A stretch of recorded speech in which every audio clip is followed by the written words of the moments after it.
Welcome to Bridging the Gap. I'm your host, Audra Carter. Bridging the Gap aims to inspire and empower unity in the community. On this program, we'll feature the work of the Light Evangelism Ministry and examine how they are working to connect communities in Africa and America. My guests are Dr. Gavin Finley, Michael Kustoff, and Reverend Mark Don. Welcome to Bridging the Gap. Are we bridging the gap? We are. We're bridging the gap? We are. We are, because we're talking about the ministry abroad and in America. And I'm happy to have as guests tonight some very unique individuals. I've had the fortune to work with Macedon, with the Ministers Alliance here in the area, and then meet some really unique people. And for those of you out there, the reason why Bridging the Gap is sharing this information is we truly are, in some way or shape or form, our brother's keeper. And I thought that it was important to talk about that connection between America and the abroad, and the ministry and the spiritual component as well. So, Pastor Don, would you please give us some background and history on LEM Ministries? Well, thank you. The Light Evangelism Ministry is termed as LEM. We just want to be thankful to God for what the Lord has done through this ministry. But first of all, we want to start with some brief history. In some point in time in 1816, there were free slaves that left the States and went into West Africa that established a country called Liberia, and Liberia is situated in Africa. I'm a native of Africa, and that country is where I was born, and it is from that country that I was called into the ministry. And we established a ministry called the Light Evangelism Ministry, and this ministry is responsible for carrying out evangelistic work, medical work, education work, and also humanitarian services. And our goal is to, just as you said, is to make connectivity between the lost soul and bring them to the Lord Jesus Christ, and make sure that lives are saved and people are right with the Lord. Now, why did you come to Pensacola, Florida? Well, the purpose of coming to Pensacola, Florida, first of all, is for education purpose. I came to study and also to be able to establish this ministry, so that this ministry will be able to make connection with those of our fellow friends in the States and also in Africa, West Africa, Liberia. Dr. Finley, how is it connecting America to Africa? That's an old story that goes back to the evangelicals who've always had an interest in places abroad, and also I think humanitarian services as well. We are in a society which is inclined to be rather narcissistic, and I think we probably miss out on a lot of discovery of who we really are because of our insular attitudes. If we could just step out of our window of comfort and look at the people who are not so fortunate as ourselves, and to recognize that there is something that we can do, just a little bit, can do so much. I worked with a mission in India some years ago, and the missionary ladies were just telling the people in India to wash the eyes of the little children with conjunctivitis. It saved them from going blind. Vitamin A is the lack of vitamin A is the largest cause of blindness in the world. A little bit of vitamin A can prevent blindness in a lot of nations in the world, Africa, in other places in the world as well. So there's humanitarian elements involved here, there's evangelical elements, and we're pleased to be a part of it. And I'm pleased to have you here, and I can imagine that connecting the need from abroad to here. We still have problems right here in Pensacola with a great need, and we're going to talk about that with you in this community, how important it is to serve someone, and you'll find that you actually comes back to you in service to right here at home. Mike, tell us about the uniqueness of what you do with LEM, with your ministry. Well, years ago, I was reading a People magazine and saw where a gentleman was able to manufacture a wheelchair and get it distributed for $44. And when I met Pastor Mark, I realized that at that time, this was a calling to me to help the people of Liberia through this wheelchair ministry. And we've already set up with this organization. They'll be willing to send us as many wheelchairs as we need and become a distribution point for them once we have a facility where we can assemble these wheelchairs. So that is our goal, is to have our facility built. We've already acquired the land. We're starting our building process. We're in the process of building the block that actually is going to make this facility possible. And once this happens, then we will get our first containers of wheelchairs and assemble them and then start our distribution. And there is nobody right now on the Ivory Coast or West Coast of Africa as a distribution point. So we will be the first in this area. And after Liberia has been in civil war for as much as 10, 12 years, there's such a need that we'll have countless applicants for these wheelchairs, and we'll be able to change people's lives just by that one gesture, and it'll be a beautiful thing. So are you suggesting with this ministry that while you give people things that they need, that you can also talk to them about their religious beliefs? Exactly. Exactly. We're able to do that. We're able to give them, supply their needs, physical need, and also their religious belief. And in fact, one of the questions that you asked, how is it making connection with the United States, people here in the States? It is in a very significant way we have been able to meet the needs, spiritual needs of some people here within the States and as well as in Africa. You know, a lot of people say, we have problems here at home. You know, we got poverty issues, we got illiteracy issues.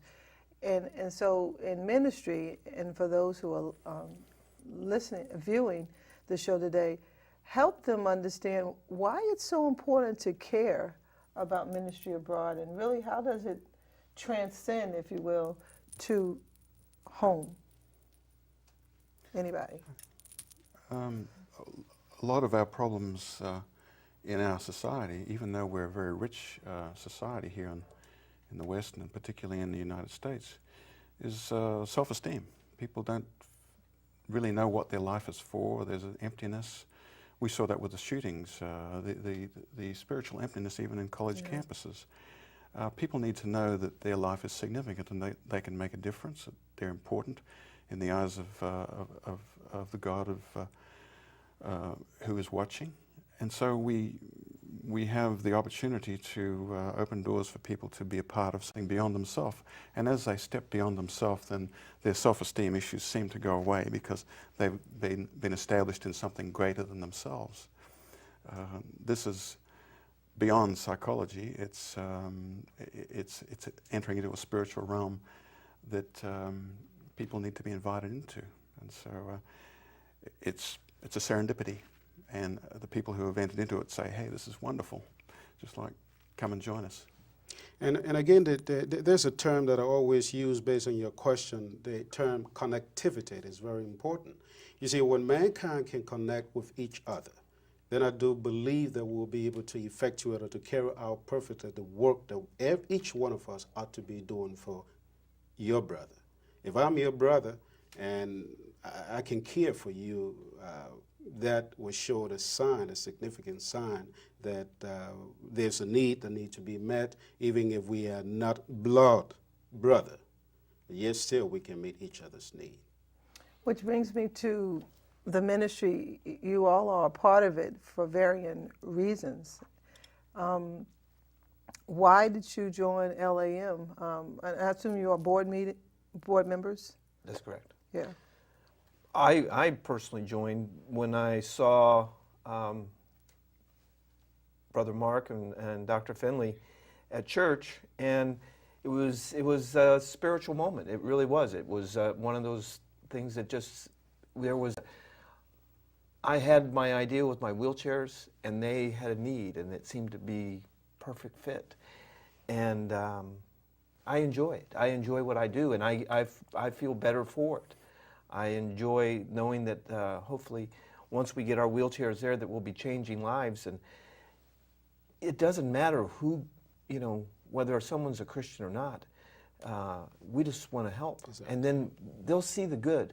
And from that, the acts, when you change their lives this way, it'll be unbelievable, the changes in the whole community, because they'll realize what we're doing. And they're not selfish reasons. We're not saying if you become a follower of Jesus, that this is your wheelchair. No, this is given unconditionally, Exactly. free of charge, and just to see the good that will come from it. I think it'll be, and anybody, anywhere, if you don't have money, then you do have some time. We can give of something. And the people in Africa, we're not sending people from the United States to Africa. We're empowering the people of Africa. Okay? So we're bridging that gap by empowering the people to do their own ministry, and being able to, a simple bicycle there can reach out to villages that can't be gotten to by foot. And sometimes the roads are in bad condition, but the people are passionate about their ministry there, and they're passionate about the Lord. And we're making some very big progress there. Very. Which brings me to, how are you connecting with different people here? Well, my connection with different people here is just reaching out and making ourselves known to the public, various organizations, and letting them know who we are, and just by knocking on doors. Knocking on doors. Knocking on doors. And just meeting you out in the public and speaking to you about the ministry, telling you what great work God is doing in Africa, and if you are interested. And we have found out that people have been very, very much interested. In other churches and as other well. churches A lot have of been other so much interested when the needs are presented, when the work that we are doing, how God is working in the lives of people. You see, one of the most important things is that if a man hears that a native himself has been trained, because one of the purposes of LEM is to train natives. We make network with the native pastors, native leaders, native people, and send them out to their own people. And so they are able to make better connection. So with that information, we pass it on to people here in the States, brothers of ours here in the States, and they see that this is a perfect way to make connectivity, and then they connect themselves with us. Even my brother was talking about the bicycle ministry. It's so much amazing to hear that somebody is riding bicycle from about 20 miles, moving from one place to another to go and minister the word or take medication, because we have nurses on bicycles that are going from farms and villages, giving medication to people. And so if they hear about someone riding bicycle and not a mobile, how you call that? Automobile, whatever, it makes it very exciting. You see, the excitement in the ministry is what counts. Well, speaking of excitement, I know you because I've had you speak at my church. How is the reception from the pastors, you being from another country here in Pensacola? Have you found that? The reception, as far as I'm concerned, I would say it has been great. The beginning of everything is very difficult. When a man does not know you, he will feel a little bit funny about you. But one good thing is that God has a way of making sure that someone looks at you in a very respectful way. And so I say that the reception has been great, and some of the pastors has dealt with me as a brother, and some have really, embraced the idea into even having me in their church to teach them about missions, because some of the areas you go, the issue of missions is not understood. And so you have to do some training, and you have to sit down with them and talk with them. So it has been a great time to be with them. And also our concept of missionary work is a little different, rather than us going.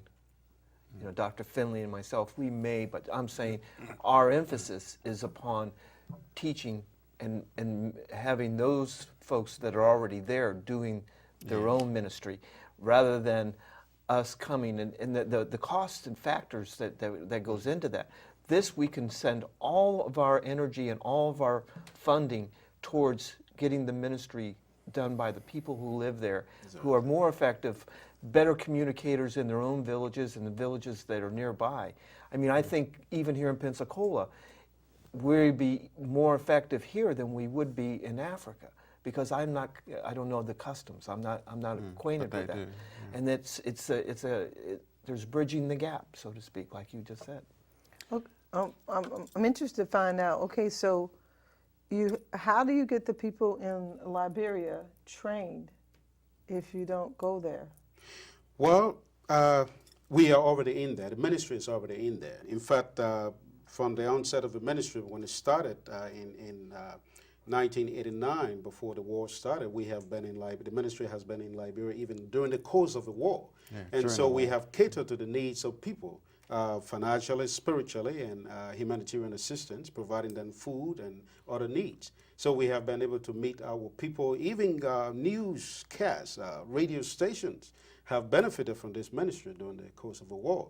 So the Light Evangelism Ministry is widely known in Liberia right now. So we are making connection with the people, and they know us, and we know them. We are able to go to them, and they can come to us. But in fact, we personally, we take the effort to go to them instead, because we are looking for a change in lives, socially and spiritually and physically.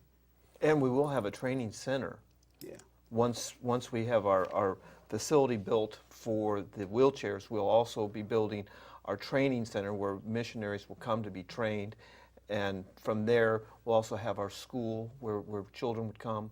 It'll be and there's how many acres? There's about 20 acres. 20 acres that we currently have now, and the construction is underway. So we're making inroads, but it's very costly. It's interesting that war has been going on, or had been going on in Liberia for how many years, Mark? 14? About 14 years. 14 years.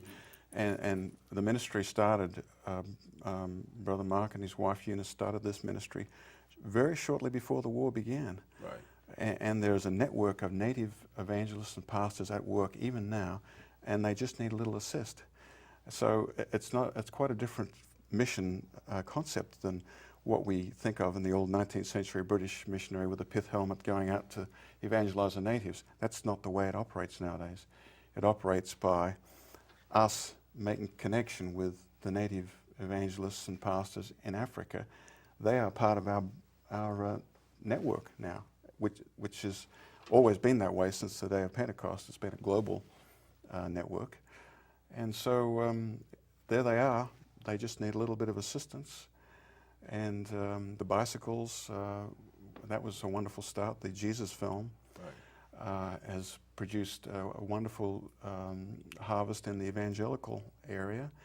When people's lives are changed on the inside, their expectations and their hopes improve. That reflects into changes in the economy. Belief that you can plant a crop and know that it can be harvested. There's peace in the heart, peace in the society, and then there's less war. But the people that are operating in Light Evangelism Ministry have been operating, even though Mark's been here in the US for 9 years, they've still been operating faithfully, and Mark's about ready to go back to Liberia to meet with them again after 9 years. And speaking about the infrastructure that is to be built, that the ministry is trying to build, the ministry is trying to get involved in a multi-purpose education facility that is going to meet the needs of these people. Now we are going to be training pastors, not only pastors, but just the youth of the country and any other person that we can meet to give some form of training to. And one most important thing that is significant is that we are not only giving Bible training to pastors, but we are giving them vocation training so that they can become self-sufficient. And many of the boys and girls that were inducted into the Civil War, a lot of them have nothing to do. And so this training will be accessible to them. And also to the disabled, that's where the wheelchair is coming in, is to give mobility to the disabled, to have them even come to school and learn something. We do not just want them to be outcasts as they have been termed from the past, because that's how they are dealt with in the various communities. They are treated as outcasts. But when we give them the mobility, these people will be able to go to offices, school, and learn and have something to do.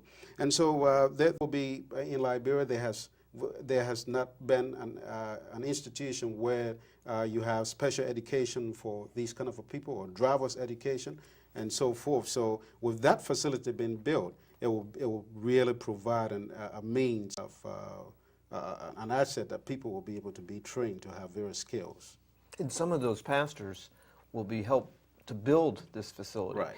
And then once they're trained in building and understand, then they can go to other villages and help build new churches, plant new churches around. So they'll have skills that they can pass on as they go down the road to other places. And so it's going to be an ongoing journey. Wow, it sounds like you guys have a good framework abroad. And so when we look at America, how are we duplicating your efforts here? Well, what we are doing here in America is that touching first on the level of evangelism, the duplication is that whenever I step out there, I step out in faith. I'm going out in the morning thinking, Lord, just help me, just show me what to do. And the amazing thing that has happened, even just yesterday, I had to, I sat in a ministerial meeting and I raised my hand and everyone just looked at me, what is he going to talk about? And I said, well, a little boy just got saved today. It was just because I stopped and I was able to talk to him about what we are doing and what God can do in his life. And he got saved. And so that's one aspect of it. And then humanitarian services has also been rendered here in the States. Remember when that tornado hit D-Land? Well, the ministry was able to send funds there to help the people of D-Land, and just for us to tell them that we can be a blessing to you and God can be a blessing to you through this ministry. So that is how we've been able to make that connection here with people also. How about you guys? How are you connecting right here at home? This is a shot in the arm for a person to have an out for their faith. If their faith is in the receive mode all their life, and they're not giving an opportunity to go and do something that perhaps they've been inspired to do, they really haven't entered into the realm which they could really find substantiation in. And so that's been part of my joy, to encourage people to be a part of something that can reach out to beyond themselves, towards their neighbors. To love your neighbor as yourself is a big important element of truth which comes out of the Judeo-Christian faith. That if we love our neighbor as ourselves, that's not just going to affect our neighbor, that's going to affect us as well. Right. And it'll substantiate our existence in this era of emptiness, this inner emptiness. Even in spite of all our wealth, there's an inner emptiness, there's a malaise. If people could realize that there are pathways that they can go on to be of assistance to others, this will be a great blessing. So you're saying that for those individuals who may be listening, to be about ministry outside of their normal realm is a part of growth. And it's part of the information age that we're living in now. If we've been given all these media and we're making connection in all sorts of different ways, they're beyond the normal. We're living outside the box more and more all the time. I totally agree. I think you can't be a Christian today and not be about not just the four walls that you live in, or the city, or the state, but you have to also expand out to grow. That's what growing in Christ is all about. How about you? Well, the reason I'm here in Pensacola is because I was coming here to help out after Hurricane Ivan, and that was my reason for being here, and things have just progressed from there. So you guys have all come together in faith doing this ministry that is not just touching right here in Pensacola, but abroad. Exactly. Yep. That is absolutely wonderful. Any passing comments? We have probably about 30 seconds that you'd like to share. Well, look, the passing comment is that we are just encouraging, and we are here to just let the public know about this ministry and how effective this ministry has been here in the States and also in Africa. But you can contact us. This is our website, www.lemafrica.org. And you can also contact us at 850-529-9317. And we just want to be thankful for Sister Audrey for what you're doing, and praise God for that. And I thank you guys for coming and being with me today. A unique ministry for a unique time. And for those of you who are out there, we must be our brother's keeper, and we must care not just about us at home, but about us abroad. Well, that's all the time we have right now. This program airs on UWF-TV each Monday evening at 6 p.m., as well as each Wednesday and Friday at 5 p.m.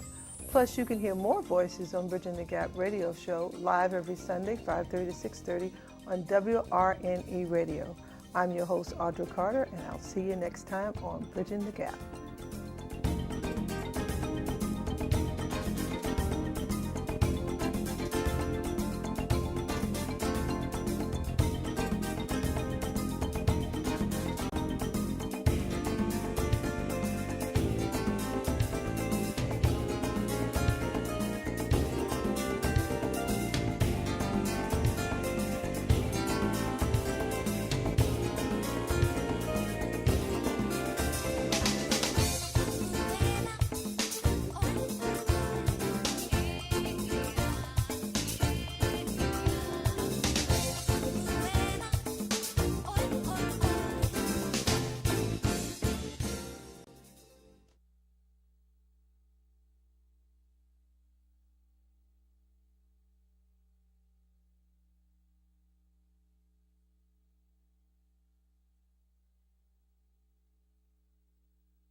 "26 of the final 27 laps before being overtaken at the finish line.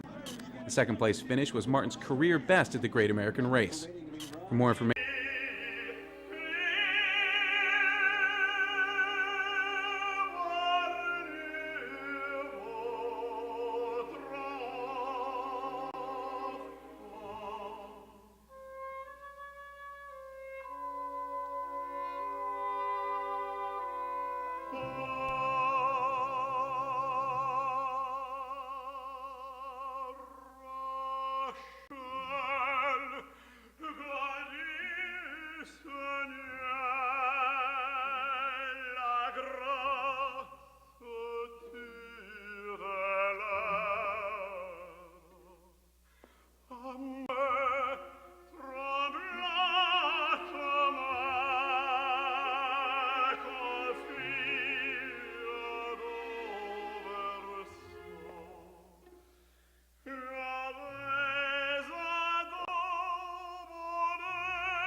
Russia!